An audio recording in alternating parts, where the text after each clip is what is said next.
Na primature esengeli boyeba ke Premier ministre Jean-Michel Sama Lukonde a dépêché qui conseiller principal na ye na matière ya santé Pascal Talacha akendaki ko résoudre problème ya scanner ya IRM kuna na clinique Ngaliema oyo ekufaki na dina sona reportage.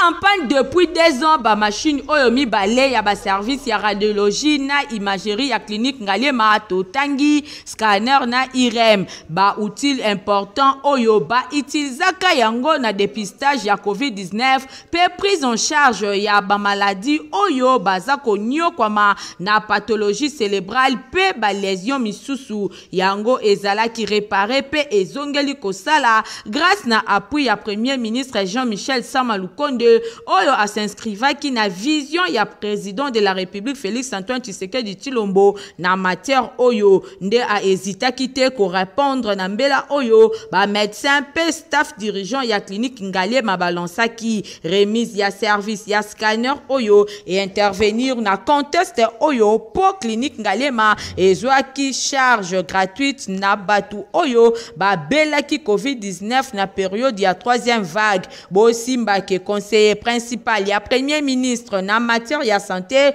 mwana mboka Pascal Talacha nde a représenté ki chef ya gouvernement na clinique Ngaliema pour na mise en service ya ba outil mibale oyo ya laboratoire geste de cœur oyo Premier ministre Jean-Michel Sama Lukonde asali et se félicite docteur Iban Kwembe oyo aza spécialiste ya radiologie pe imagerie ya clinique Ngaliema oyo liboso ya bapandi sango atalisaki ndenge pani oyo eumelaki makasi pe epenalizaki musala na population kinoise tozana esengo makasi ya ko retrouver matériel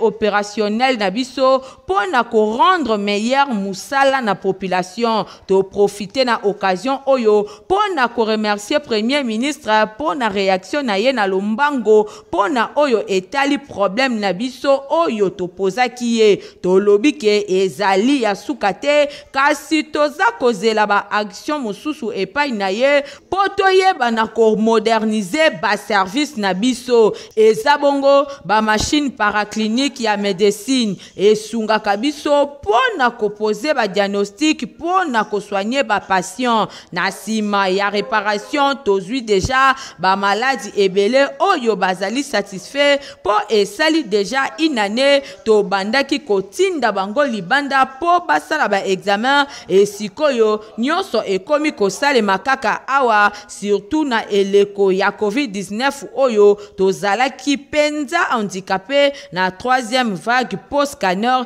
ezalaki en panne.